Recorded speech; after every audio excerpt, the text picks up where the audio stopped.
अस्सलामुअलैकुम जी, करती हूँ उम्मीद होंगे आप बिल्कुल ठीक। मैंने अपने फ्रिज से निकाली मलाइयाँ जो कि 2 हफ्तों से मैंने की हुई थी इकट्ठी, और अब ज़रूरत थी इनके मक्खन बनाने की। और साथ में बन रहा है साग, क्योंकि आज दिल किया साग के साथ हो ताज़ा ताज़ा मक्खन और बनाए जाए साग के पराठे और किया जाए इंजॉय।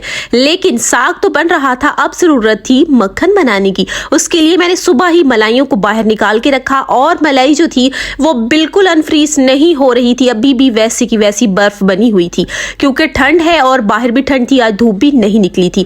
तो मैंने अब पानी गर्म किया, लगाया जुगाड़ कि अब मैं पानी गर्म करके इससे डालूंगी ब्लेंडर में, और जैसे ही ये गर्म पानी भी उसमें डलेगा, मलाई मेल्ट भी होगी और साथ में मक्खन भी तैयार होगा। मैंने बिल्कुल ऐसे ही किया, अपना गर्म पानी डाल दिया जग में और जग को बंद करके अब इसके मक्खन बनाने की बारी थी और इंजॉय करने की थी साग। यहाँ हमारा साग जो था वो बिल्कुल तैयार था, और अब मैं मलाई को तैयार करने वाली थी और इससे बनाने वाली थी ताज़ा ताज़ा मक्खन। मैंने जैसे ही जग रखा तो अब ये चल ही नहीं रही थी जूसर। मैंने स्विच को भी ऑन किया, बटन दबाए, लेकिन बिल्कुल नहीं ऑन हो रही थी। मैंने कहा ये हो क्या गया, उसको पकड़ा भी सही स्विच को, के हो सकता है वो कुछ हिलजुल गया हो, लेकिन बाद में क्या पता चला कि लाइट ही नहीं है। और यहाँ पर मेरा प्रोग्राम बहुत ही बुरी तरह बढ़ चुका था, क्योंकि मेरा दिल कर रहा था आज साग के साथ मक्खन खाने का।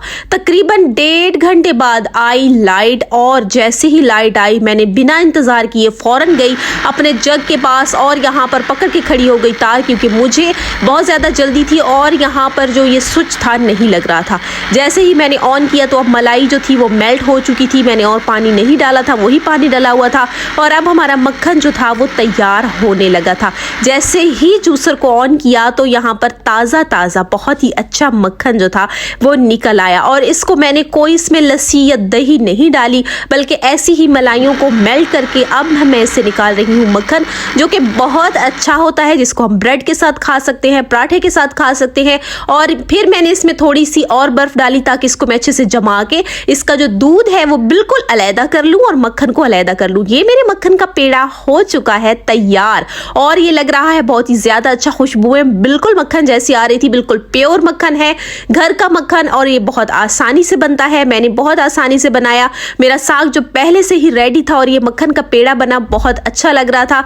और अब मैं इसको करने वाली ही इंजॉय, क्योंकि मैंने बहुत ज्यादा इंतजार किया है मक्खन के लिए, क्योंकि हमारी लाइट चली गई थी। और जैसे ही लाइट आई तो बिना इंतजार किए मैंने अपने मक्खन का पेड़ा निकाल लिया, और अब ये बिल्कुल तैयार है। इसमें से दूध जो है वो बिल्कुल अलहदा हो चुका है। इसमें मैंने थोड़ी सी बर्फ भी डाली थी ताकि जो मेरा मक्खन है वो बिल्कुल पेड़ा बन जाए। यहाँ पर साग जो था वो ठंडा हो चुका था, साग को दोबारा गर्म किया, आटा बिल्कुल तैयार था गूंदा हुआ, और मैंने अपने आटे से बनाई गर्मा गर्म पराठे, साथ में मक्खन और साथ गाजर मटर का सालन, साथ में मैंने और साग भी रख लिया। पराठों में तो है ही, तो ऊपर लगाकर भी खाया जा सकता है। और हमारा मक्खन एकदम देसी मक्खन, बहुत ही अच्छा प्योर और शुद्ध हमारा बटर हो चुका है तैयार। अब करते हैं इंजॉय। अल्लाह हाफिज।